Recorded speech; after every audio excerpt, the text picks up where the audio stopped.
Halo semuanya, perkenalkan nama saya Herlina Priyatna dan di sini saya akan menjelaskan tentang vektor.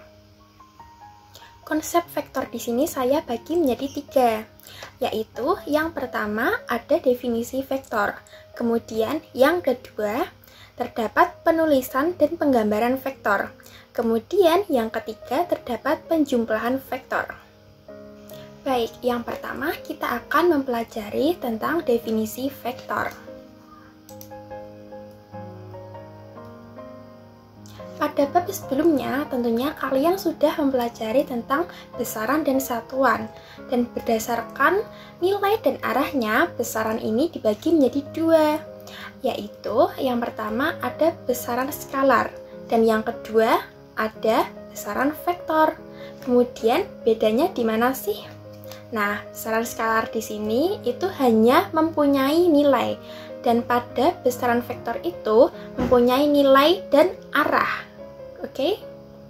Nah, untuk contohnya dari besaran skalar ini sendiri yaitu yang pertama ada jarak, kemudian ada massa, kemudian ada waktu.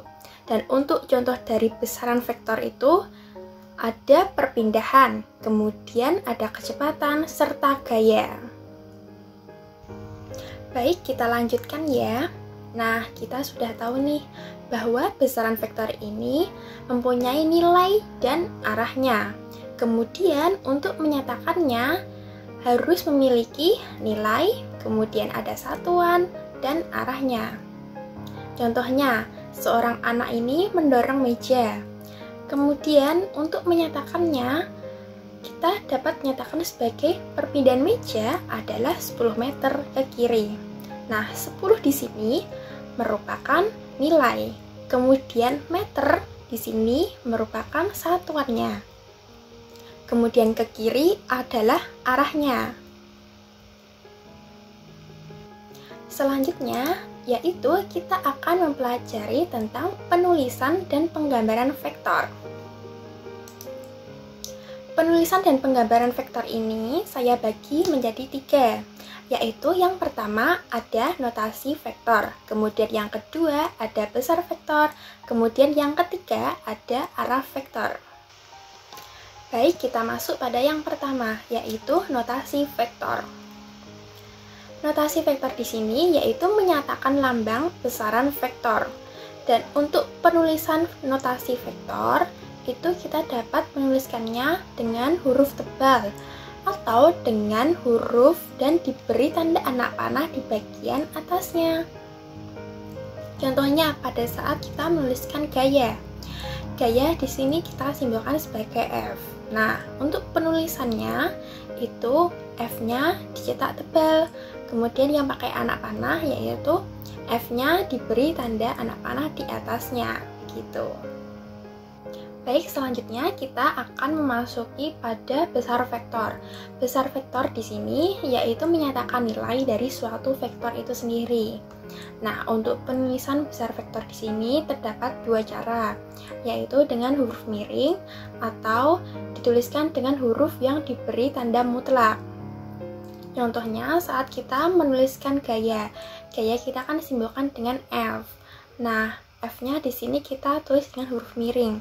Kemudian yang berikutnya terdapat penulisan seperti F dan diberi tanda mutlak, kemudian terdapat tanda anak panah di atasnya. Baik, berikutnya kita akan masuki arah vektor. Arah vektor di sini kalau kita ngomongin tentang arah vektor, tentunya itu kita ngomongin penggambaran vektornya. Penggambaran vektor di sini kita dapat gambarin anak panah seperti ini ya. Kemudian pada bagian sini itu kita sebut sebagai pangkal vektor, dan pada bagian sini kita sebut sebagai kepala vektor. Dan untuk dari sini ke sini kita sebut sebagai panjang vektornya. Nah, perlu kalian ketahui ya, pangkal vektor ini menyatakan titik awal, kemudian pada kepala vektor menyatakan titik akhir vektor.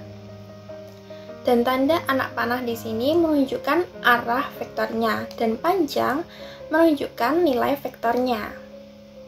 Selanjutnya ada contoh soal.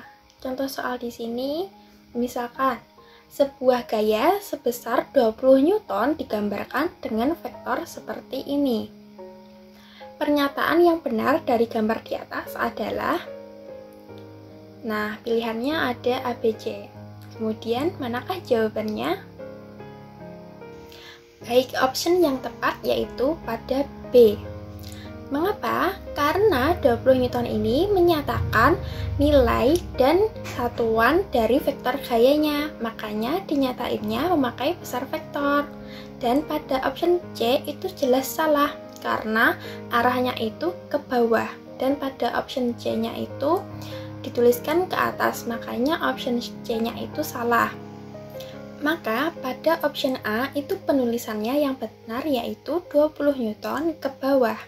Ingat ya yang tadi, penulisan vektor itu ada nilai, satuan, serta arahnya. Baik, berikutnya kita akan masuk pada penjumlahan vektor. Penjumlahan vektor di sini itu dibagi menjadi 4, yaitu yang pertama ada metode segitiga, kemudian yang kedua ada metode jajar genjang, kemudian yang ketiga ada metode poligon, dan yang keempat pada metode analitik. Dan untuk penjumlahan vektor ini kita akan bahas pada video berikutnya. Terima kasih, semoga video ini bermanfaat dan jangan lupa like, share, dan subscribe.